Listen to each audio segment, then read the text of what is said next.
Hi, I'm Kevin with Atomic Filters, and today I'm going to talk about MERV and what it means and how to use it to select the correct filter. So you may have pulled out your old filter, and that's why you looked up what is MERV.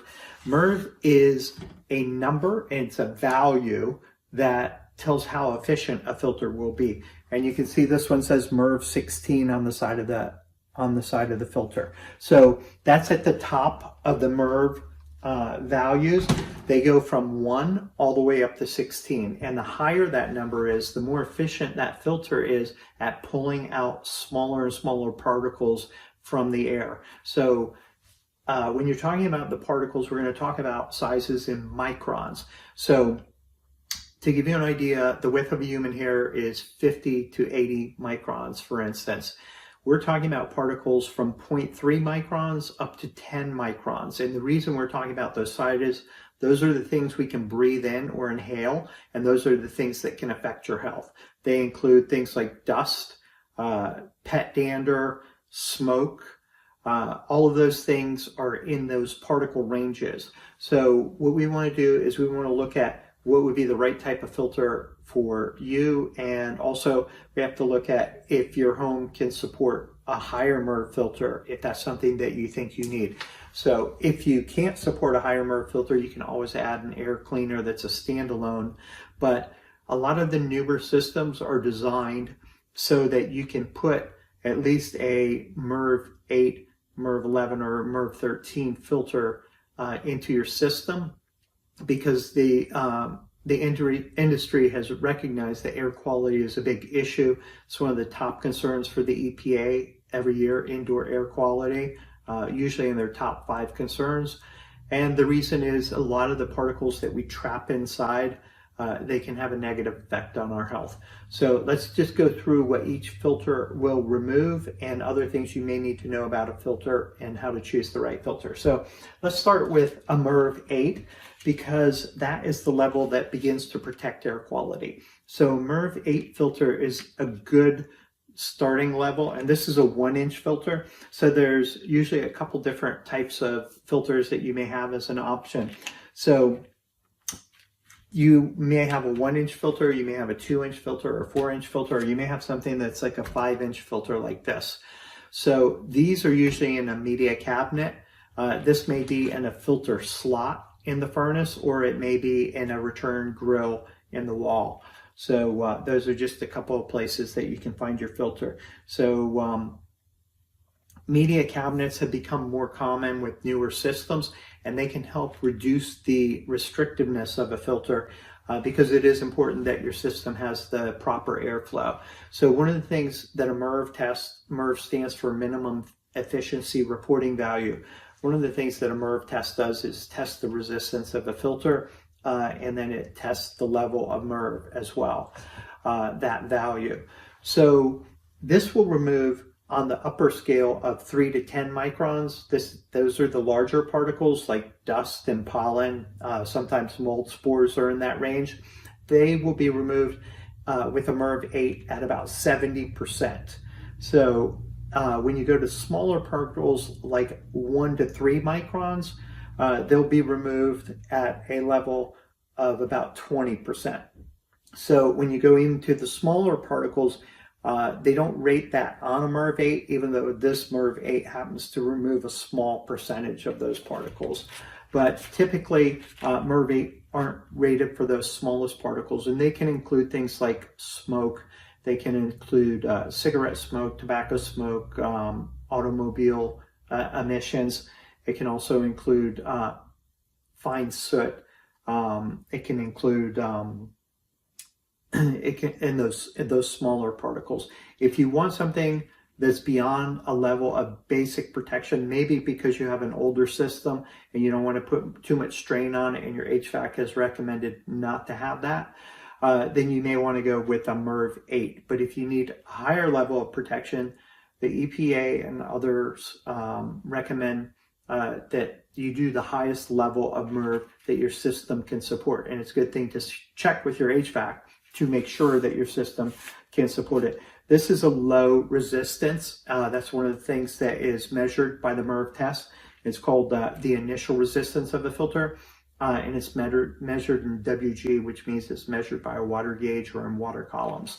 So this resistance on this MERV 8 is 0.1, this is 0.12, and this is from Atomic.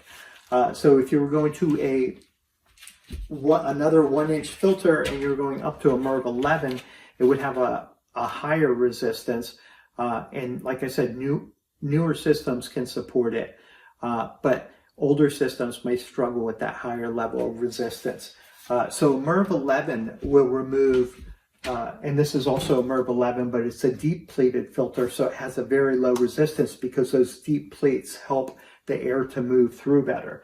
So the resistance on this MERV 11 is going to be, I actually have the standard MERV test for some of these filters right here. And this is the test for a MERV 11 filter. And this has a resistance of 0.08. So this is a very low resistance, actually lower than the 1-inch MERV 8 filter because it has the deeper pleats. So if you have a media air cabinet, you can put a filter like this in it, which is a much wider filter. And that helps to lessen the resistance so that you can have better air quality protection. So a MERV 11 is going to remove 85% of those larger particles, and then it's going to remove 65%, where the MERV 8 removed 20% of the particles from 1 to 3, and those would be things like pet dander, 1 to 3 microns.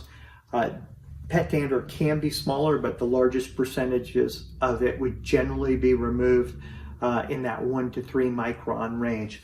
And that can obviously affect people with allergies and things like that. So this will remove 65% of those particles, and that's more than 3 times more efficient than a MERV 8 is. But it's going to remove most of those particles, like things like pet dander and things that can affect allergies. So this is a good level that's generally recommended for people, but a MERV 13 is going to remove even more. A MERV 13 will remove 85% of those particles in that range of 1 to 3 microns. And then a MERV 16 is going to remove over 95%. So when they talk about a percentage, they say greater than or equal to. That's because the minimum level, or that's what MERV stands for, minimum efficiency reporting value. It shows when they go through that test, it's 72 data points, and they run through 6 cycles on each one of 12 particle sizes, and that's how they get the 72 data points. They take the lowest value, so you know worst case scenario what that filter is going to do for you. So when you go into very small particles like fine smoke and things like that, a MERV 11 is going to remove about 20% of those particles. A MERV 13 is going to remove 50%, so more than 2 times as much. And that'd be things like smoke and soot and things like that. Fine soot. Forest fires, tobacco smoke, all of those things, it's going to remove about 50%. But as you go to a MERV 16, it's going to remove about 90% of those particles. Now keep in mind, if you're in an older home that has a lot of places where air can seep in, it's not as efficient, it's going to remove a lot of the smoke, but you may still smell the smoke because that smoke, if you have a forest fire or something like that, may be seeping into the home. So if you have a carbon-based filter, like some of the MERV 16s have a carbon base on the back of them, that helps absorb those odors as well. So that goes through most of what you want to talk about in the particle size for MERV and what they will remove. If you have extreme allergies and you happen to have a media air cabinet, you might be able to have something like a MERV 16, but you have to have the right size media cabinet for that, because you don't want you want a tight fit, because you don't want the air to go around the filter, and that can be an issue if your filter is not the right size. You want to prevent what's called leakage, where the air can either come from outside the system that you've already conditioned that air, or it can go, you don't want air that can go around the filter. So you want to make sure that you have the proper size. And one of the things to understand is the size that is written on the filter is generally what's called a nominal size. And I'll just pull one of these filters right here that I have. This is a compatible filter for an air bear, and you see it also has some specialized features. It's not just a box, it has these foam gaskets on it to help make sure that it's got a tight seal so the air cannot go around it.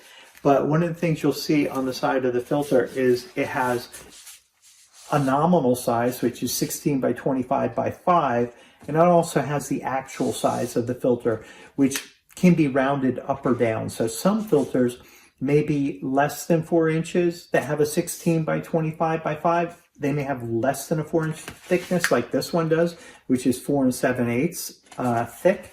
Or some may be rounded up, may be 5 1/4 inches.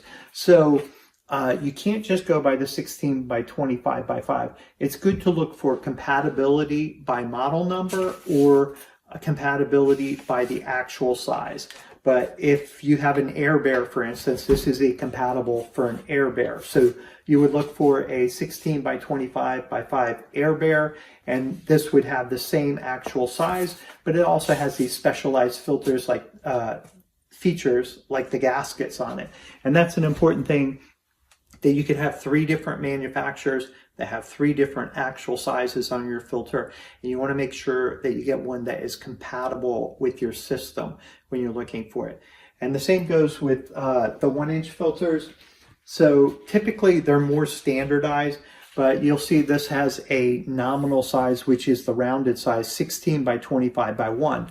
The actual size on most standard 1-inch thick filters is a 1/2 inch less, so it'd be 15.5 by 24.5, and then a 1/4 inch less on the 1-inch. So it would be 15.5 by 24.5 by 0.75, and it has the actual size right under it. So just keep that in mind when you're looking for a replacement filter.